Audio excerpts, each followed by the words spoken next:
আসসালামু আলাইকুম রহমতুল্লাহ তাআলা বরকাতুহু। বন্ধুরা আমার, দয়াল নবীজিকে ভালোবেসেছেন সকলে, সকল সাহাবীরাই।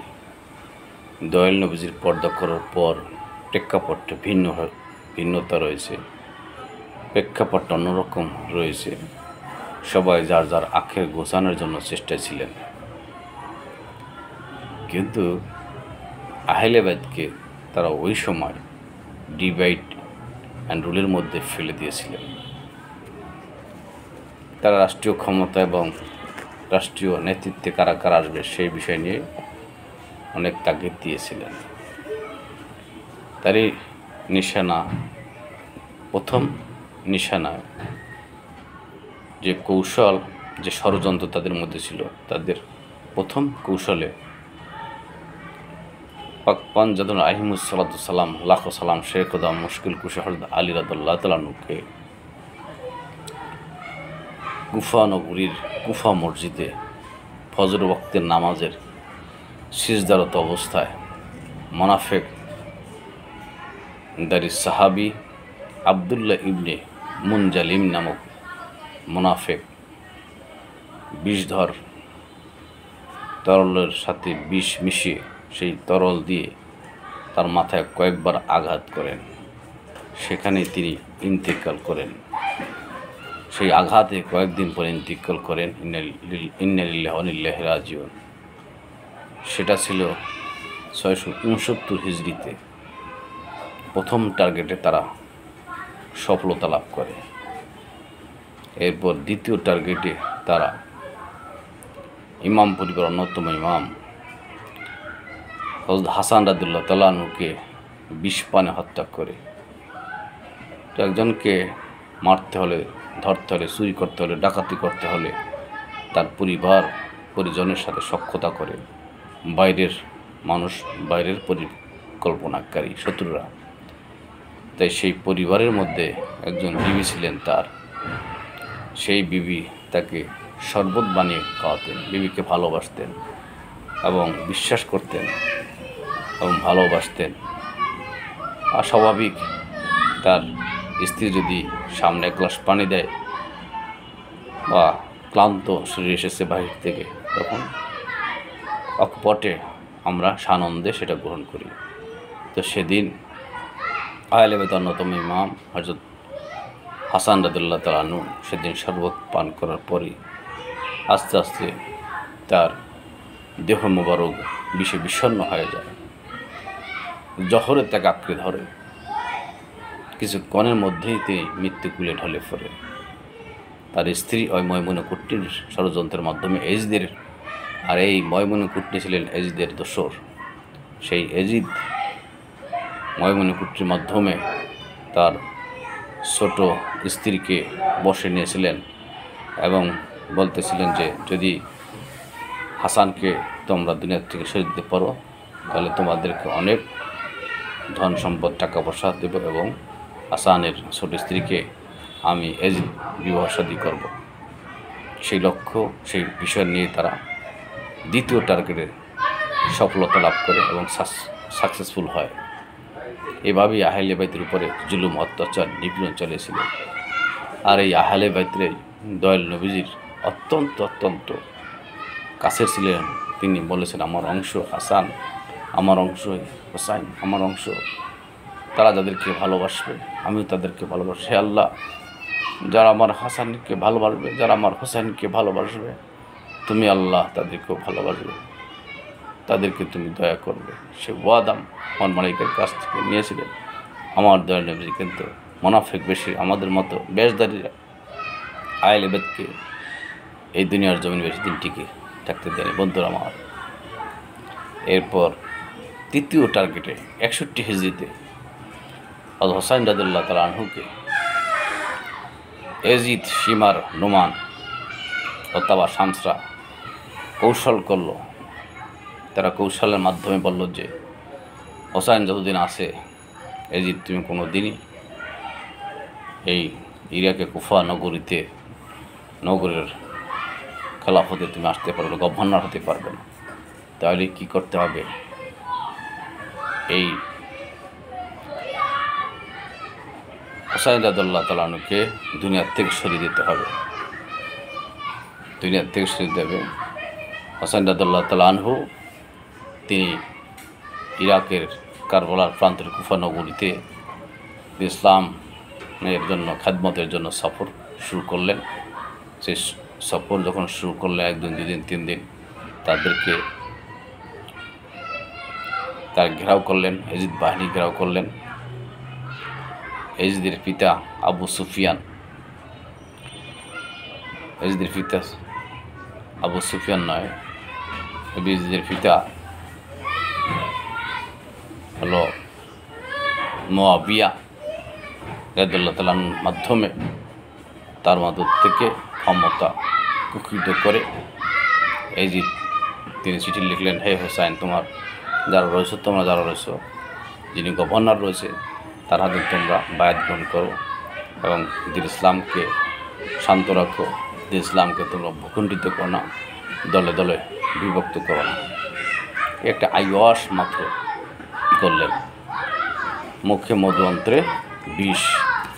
তো চিঠির ভাষা বুঝলেন আর দয়াল নবীজির রূপরেখাও স্মরণে আসলো যে একটা সময় আমি ইরাকে সফর করব, কুফা নগরীতে কারবালার প্রান্তরে এই মুনাফিকদের সাথে, মুসলমান নামক মুনাফিকদের সাথে আমি হোসাইনের মোকাবেলা হবে। সেখানে আমার বড় ভাইকে বিষ পানে হত্যা করেছে, আমাকেও হত্যা করবে এই মুনাফিকরা। অকুত ভয় সৈনিক মাথা নত করে নেয়, অন্যার কাছে মাথা নত করে নেয়।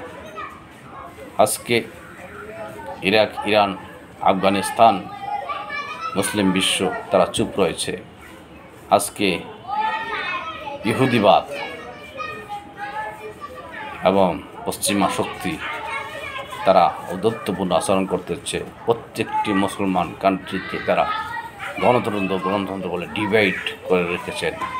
এক ভাইকে আর এক ভাইয়ের উপরে ঝাঁপিয়ে দিতেছেন, এক ভাইকে আর এক ভাইয়ের উপর শত্রু রূপে একজনকে আরেকজনের সামনে দাঁড় করিয়ে দিতেছেন। এইভাবে আমরা নিজেরা মারামারি করতেছি ক্ষমতার জন্য। আসলে ক্ষমতায় কেউ কোনোদিন টিকে থাকতে পারেন না। তাই সেই ক্ষমতা নিয়েই এজিদি বাহিনীর সীমার নমান পেত্তাদায় 10 দিন অবরুদ্ধ করার পর শেষ পর্যায়ে একদম শর্ট করতেছি আমি,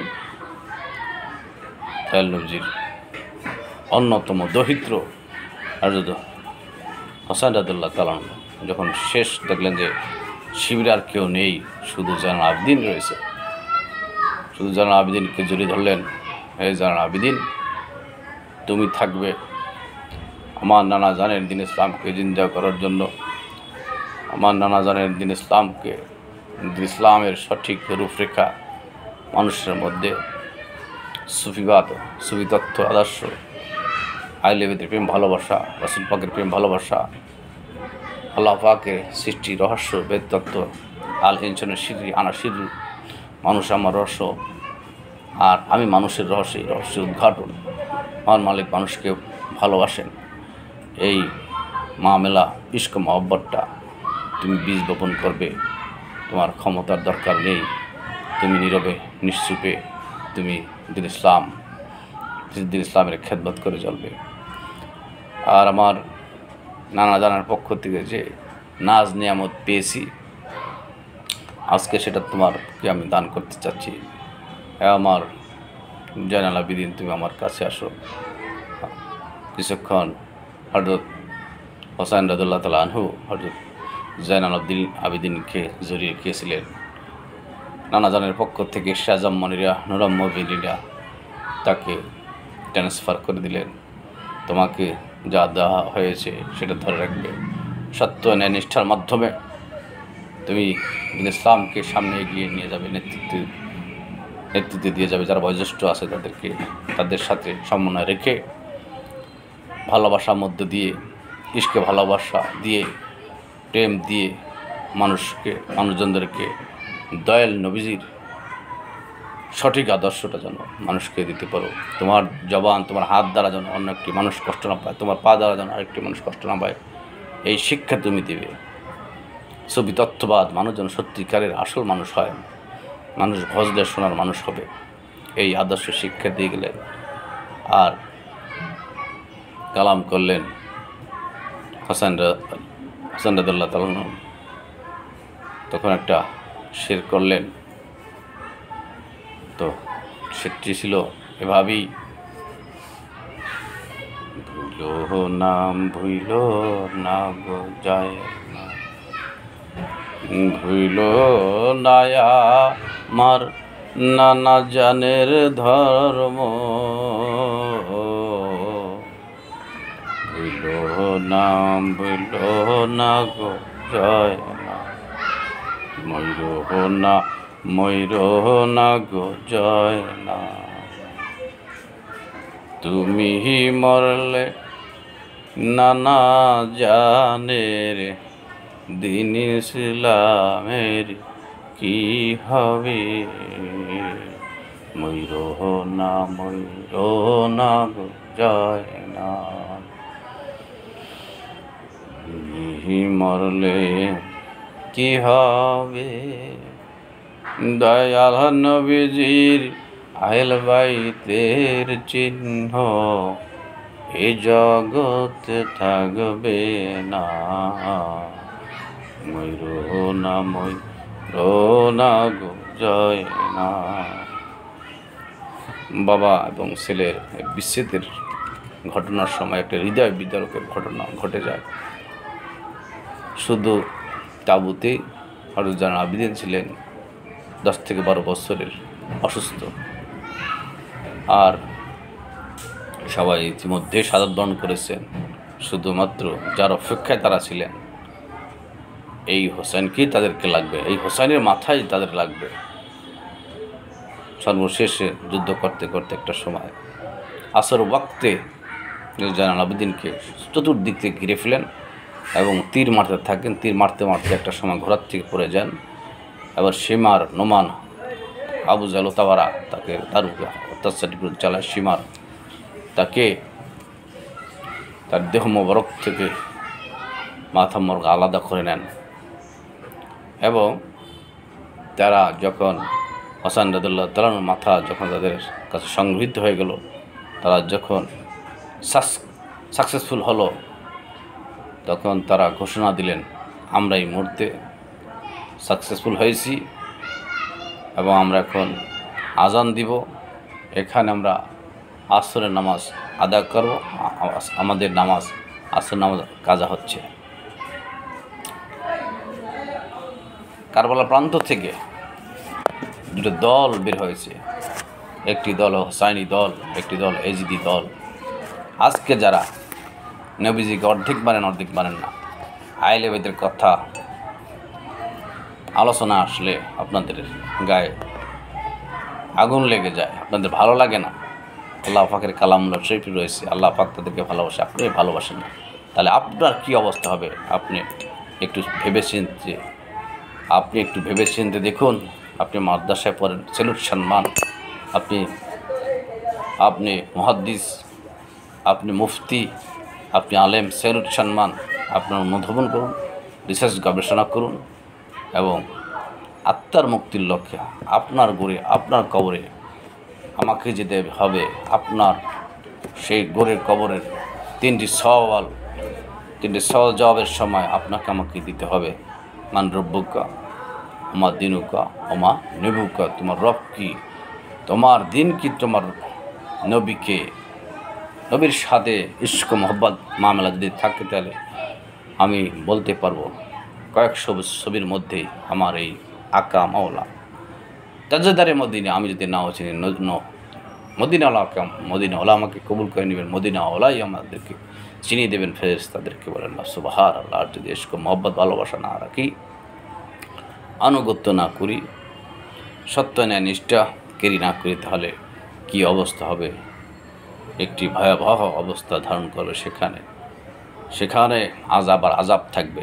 অতএব এখান থেকে আমরা ভালো কিছুর সাথে সম্পৃক্ত থাকব, ভালো কিছু গ্রহণ করব এবং আমাদের আত্মার মুক্তি যেভাবে আসবে সেইভাবে আমাদেরকে সেটা বেটআপ করতে হবে, সেইভাবে সেই লক্ষ্যে আমাদেরকে চলতে হবে এবং আনুগত্য করতে হবে। এই আনুগত্যটাই নবী রাসূল পয়গম্বর ওলি গাউস কুতুবদের আনুগত্যে মহান মালিকের আনুগত্য, মহান মালিকের সন্তুষ্টি রেজা হাসিল করার প্রধান উৎস, প্রধান সহায়ক হবে আমাদের আত্মার মুক্তির লক্ষ্যে। সকলে ভালো থাকবেন, সুস্থ থাকবেন। ভালো যদি মনে হয় লাইক, কমেন্ট, শেয়ার, সাবস্ক্রাইব করবেন। আসসালামু আলাইকুম রহমতুল্লাহি তাআলা ওয়া বারাকাতুহু।